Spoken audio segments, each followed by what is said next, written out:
नमस्कार मित्रों, स्वागत है आपका। इस वीडियो के माध्यम से मैं आपको एक जनरल सा पैकेज आपको दूंगा कि जिसमें लोग आप आसन भी करें, प्राणायाम भी करें, कुछ क्रियाएं भी करें। कुछ लोग चाहते हैं कि थोड़ा थोड़ा अभ्यास सभी का हो।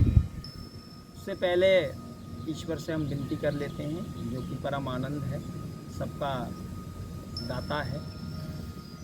सर्वे भवन्तु सुखिनः, सर्वे सन्तु निरामयाः, सर्वे भद्राणि पश्यन्तु, मा कश्चित् दुःखभाग् भवेत्। त्वमेव माता च पिता त्वमेव, त्वमेव बन्धुः सखा त्वमेव, त्वमेव विद्या दृढं त्वमेव, त्वमेव सर्वं मम देवदेवा। मूकं करोति वाचालं पंगुलंघते गिरिं, यत्कृपा त्वं वन्दे परमानंद माधवम। निश्चित रूप से ईश्वर की कृपा जिसके ऊपर है, तो कहते हैं कि ईश्वर अगर कृपा करता है तो जो गूंगे हैं वो बोलने लगते हैं, और जो दिव्यांग हैं वो भी पहाड़ों को लांघ सकते हैं। तो जो परम पिता है, जो माधव है, वह आपके ऊपर एक ऐसी कृपा बनाए रखे। और जहाँ तक धर्म की बात है, तो मैं तुलसीदास जी को से बड़ा प्रेरित रहता हूँ, और उन्होंने जो इतनी बेहतरीन रचना की है, उन्होंने कहा है कि परहित सरस धर्म नहीं भाई, पर पीड़ासम नहीं अदमाई। यानी कि दूसरों का भला करने से बड़ा कोई धर्म नहीं है, और दूसरों को परेशान करना, तंग करना या दूसरों को पीड़ा पहुंचाने से बड़ा कोई अधर्म नहीं है। तो हम अपने योग के क्षेत्र में आते हैं, और चूँकि हम योग की बात कर रहे हैं, तो हम योग दर्शन के साथ हम उसकी चर्चाएं निरंतर रखें। तो आज मैं समाधिपाद का प्रथम सूत्र जो योग का है, अथ योगानुशासनम, यानी कि योग ये कहता है कि आइए पूरे अनुशासन के साथ, पूरे नियम के साथ योग का अभ्यास करते हैं। और आपको भी यही करना है कि जो चीज़ शुरू की है उसको निरंतर रूप से आप करें, तो उस अभ्यास का बिल्कुल आपको फ़ायदा होगा। स्थान विशेष की बात करें, हम बात करते करते कुछ अभ्यास करें, और साथ में हम प्रैक्टिस भी करते रहेंगे। तो मैं आपको सबसे पहले दंडासन, आप दंडासन में बैठें, पैरों को रिलैक्सेशन कर लें, अप डाउन कर लें। ये आपके पैरों को काफ़ी रिलैक्सेशन पहुंचाएगा, और आपके पैर स्ट्रेच हो जाएंगे एक बार, तो फिर उनके अंदर जो कार्य करने की क्षमता है वो बढ़ जाएगी। सेम पोजीशन में आपको हाथों को भी थोड़ा सा खींचना है, और सबसे ज़्यादा ज़रूरत है कि शरीर तो नियंत्रित रहता ही है, नियंत्रण करना है मन का।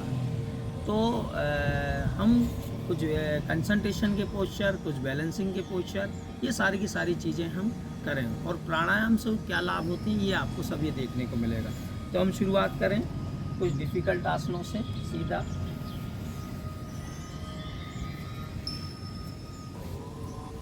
सब आसन की स्थिति से ही शुरू करते हैं। हम दोनों हाथों को फैलाया, पैरों को फैलाया, सब आसन है ना।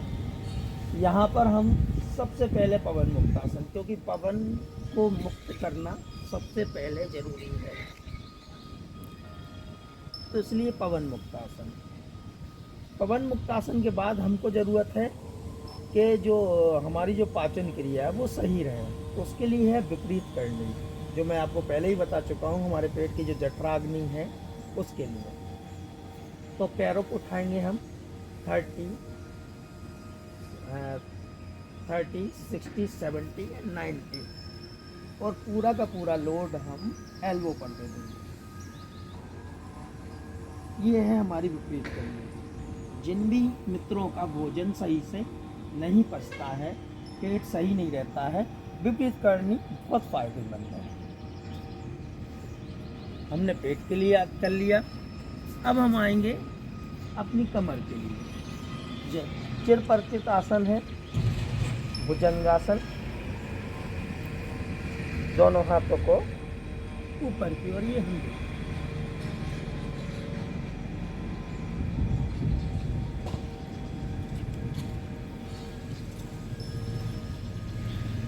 भुजंगासन। भुजंगासन से वापस आएंगे हम करेंगे बैठने का कुछ पोस्चर्स। अब बहुत सारे आसन हैं, जैसे कि हम लगाते हैं सुखासन, लेकिन बस ये है कि सुखासन में आपकी रीढ़ की हड्डी बिल्कुल सीधी रहना चाहिए। ये सुखासन हो गया। अगर हम अपनी एड़ी को ऐसे प्रेस करके एनस की यहाँ ले जाते हैं और इस पैर को ऐसे दबा देते हैं, तो ये हमारा बनता है स्वास्तिकासन, एंकल के ऊपर एंकल। ये आसन हुआ सीधे बैठ के। फिर हम करते हैं योग मुद्रा, जो कि मैंने आपको पहले भी बताई है। इससे हमारी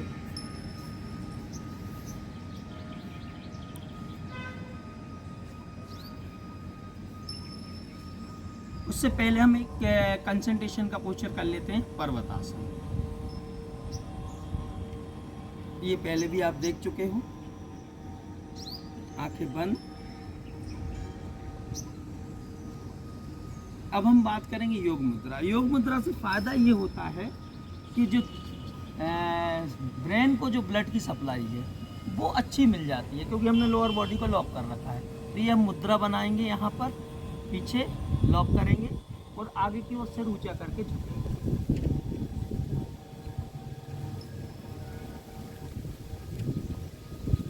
अब ये मैक्सिमम जितना झुक सकते हो झुकें और धीरे धीरे वापस आए। इस क्रिया को बहुत धीरे धीरे आपको करना है। ये हो गया आपकी योग मुद्रा। ब्रेन को अच्छी सप्लाई मिल गई है आपको। अब हम करते हैं जानुशिरासन। नाम से समझ में आता, सिर को घुटने से हमको टच करना है। लॉक किया और मैक्सिमम ले जाने की कोशिश की। ये है हमारा जानुशिरासन। ऐसे ही हम दोनों पैरों से करते हैं।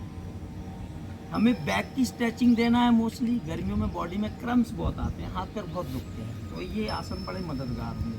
दूसरा है हमारा पश्चिमोत्तासन। जैसे मैंने एक पैर से जानुशिरासन किया था, आपको दोनों पैरों से करना है। फिर हम करेंगे पश्चिमोत्तासन।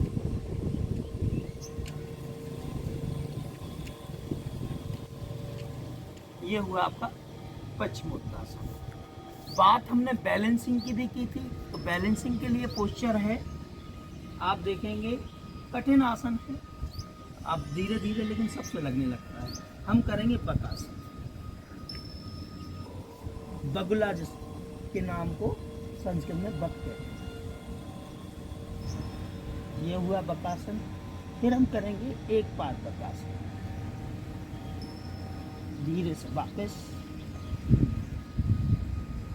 तो ये बैलेंस, ये आपकी इसके लिए कलाइयाँ बहुत मजबूत होना चाहिए, बैलेंस बहुत अच्छा होना चाहिए, तब आपसे ये लगेगा।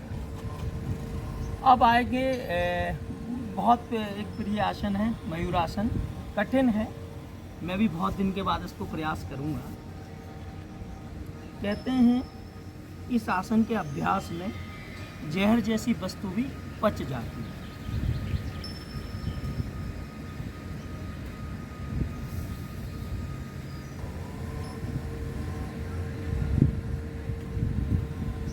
थोड़ा सा कठिन है ये आसन, लेकिन हमारी फ्लेक्सिबिलिटी अच्छी करने के लिए ये आसन है। और पेट पे दबाव पड़ता है तो हमारा जो डाइजेस्टिव सिस्टम है वो बहुत ज़ोरदार होता है।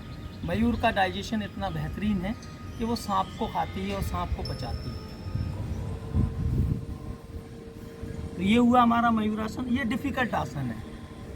ये कहीं ना कहीं रहता है लोगों का, कई पद्मासन वज्रासन तो कोई भी कर लेता है।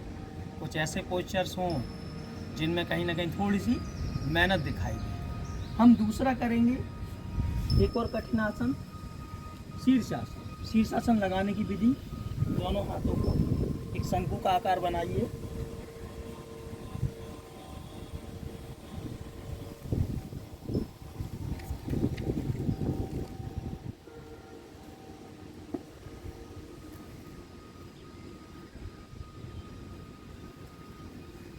धीरे धीरे वापस। ये आपके जो ब्लड का जो सर्कुलेशन है, जो प्रवाह है उसको बेहतरीन करने के पूरे पोस्चर्स हैं। अब हम बात करते हैं कुछ क्रियाओं की। जैसे कि मैंने स्टार्टिंग में कहा था आपको कि आज हम कुछ कॉम्बो करेंगे। तो अब हम बात करते हैं कपालभाति। कपालभाति के लिए मैं हमेशा कहता हूँ कि 2 ही पोस्चर्स में लगाना चाहिए। वो 2 पोस्चर जो हैं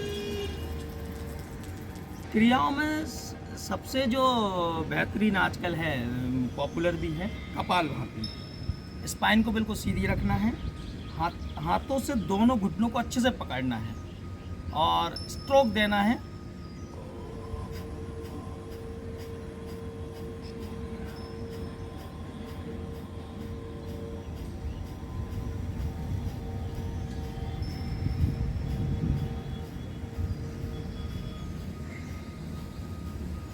ये कपालभाति है।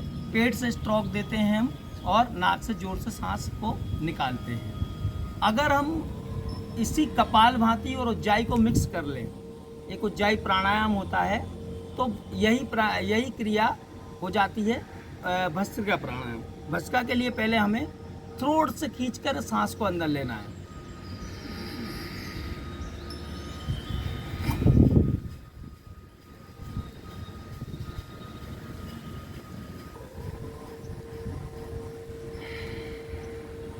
और थ्रोट से टच करते हुए सांस को एक्सहेल कर देना है। तो ये भस्त्रिका प्राणायाम हो जाता है।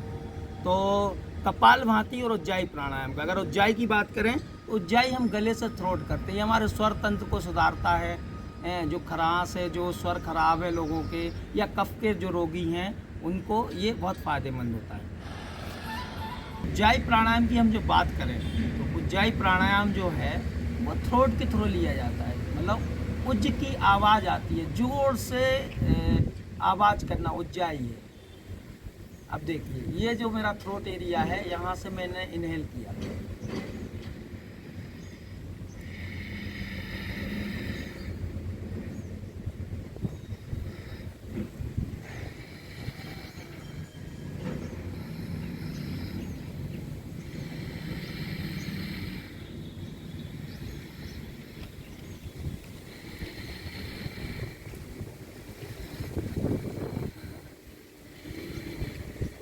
ये उज्जाई है।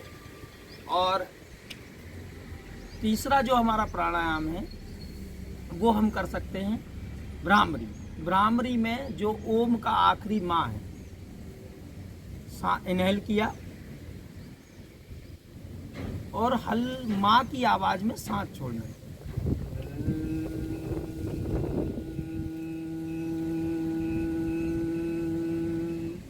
और इसको अंदर फील करने के लिए हम क्या करते हैं कि दोनों अंगूठों से कान, आँख, नाक ये सब बंद कर लेते हैं। तो पहले सांस ली,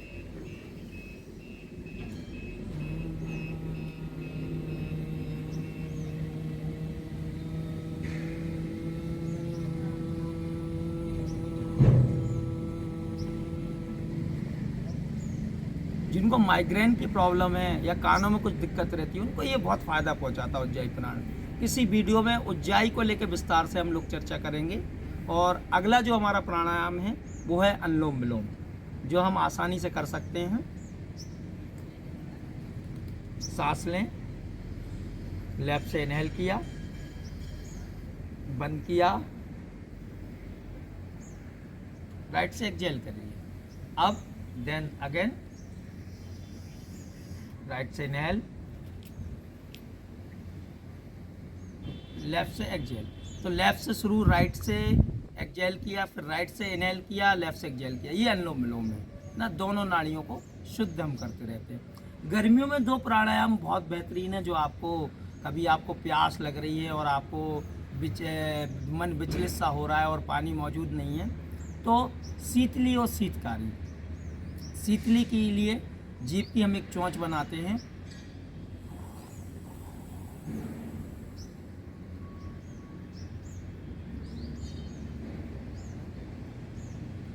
उससे हम सांस लेते हैं और सांस छोड़ देते हैं। जीभ से सांस लेना है और नाक से छोड़ना है। ये हो गया शीतली प्राणायाम। इसको अभ्यास करोगे तो बहुत अच्छा लगेगा, बड़ी ठंडक महसूस होगी। दूसरा है सब दोनों दांतों को बांध कर,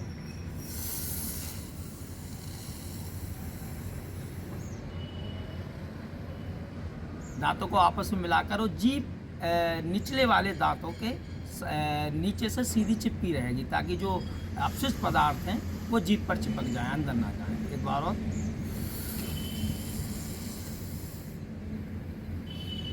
ये शीतकारी प्राणायाम है। तो ये प्राणायाम है, इनका हम अभ्यास करें। मोस्टली इन दिनों में अनुलोम विलोम, उज्जाई और शीतली शीतकारी का अभ्यास करें तो बहुत सारी समस्याएं आपकी खत्म होंगी।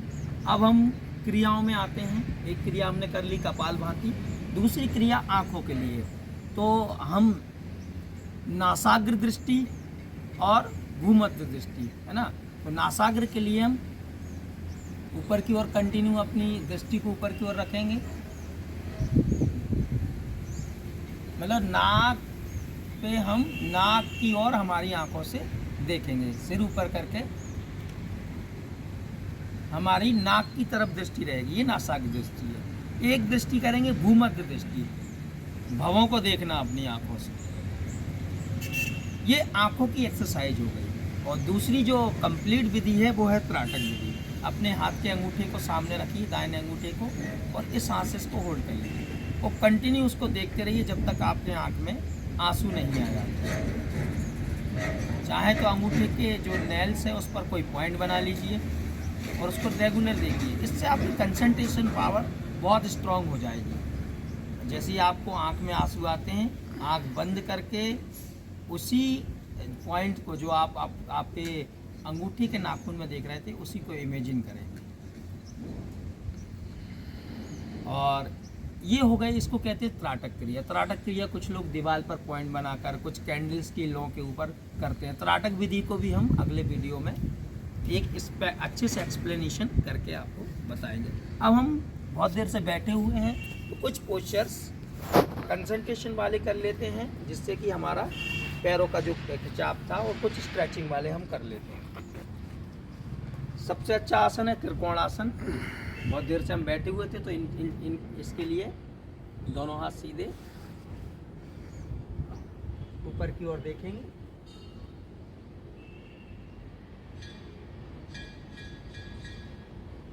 दूसरी साइड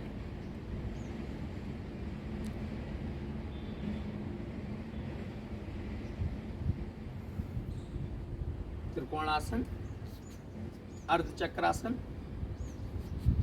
हाथ कान से लगाया, स्ट्रेच किया, मैक्सिमम डाउन। ये हाथ फ्री रहेगा, इस पे कोई लोड नहीं। इसी तरीके से दूसरी साइड से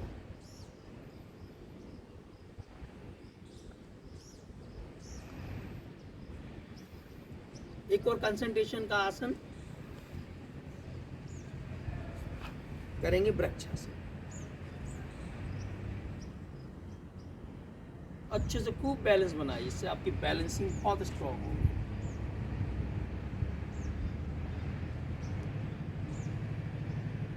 वापस आएंगे,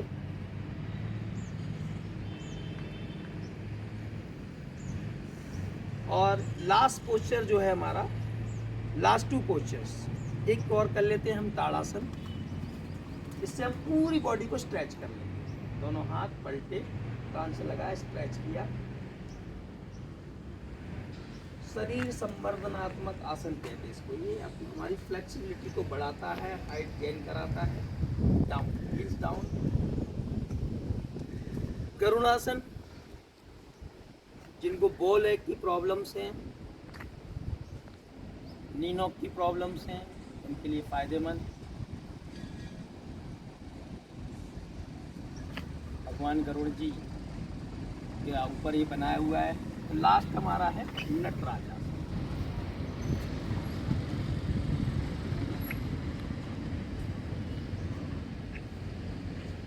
तो ये कुछ पोस्चर्स हैं जो आप निरंतर वे में एक कोऑर्डिनेशन बनाकर कर सकते हैं, जिसमें आपका आसन भी हो गए, प्राणायाम भी हो गए, क्रियाएं भी हो गई, है ना। और लास्ट लोग ध्यान की बात करते रहते हैं कि ध्यान कैसे करें। तो ध्यान के लिए मैं कहूँगा सबसे पहले सीधे बैठ जाए, और सीधे बैठने के लिए लोअर बॉडी को लॉक करना ही होता है, तभी ध्यान लगता है। क्योंकि अगर आपकी गर्दन उल्टी सीधी झुकती है, आपकी स्पाइन झुकती है, तो वो दिक्कत करती है। ध्यान की शुरुआत जो लगाने की शुरुआत करनी है आपको, वो आपको करनी है सांसों से। आप जो इनहेल करें उसको सोचते हुए इनहेल कीजिए, जब एक्सहेल करें तो उसको सोचते हुए एक्सहेल कीजिए।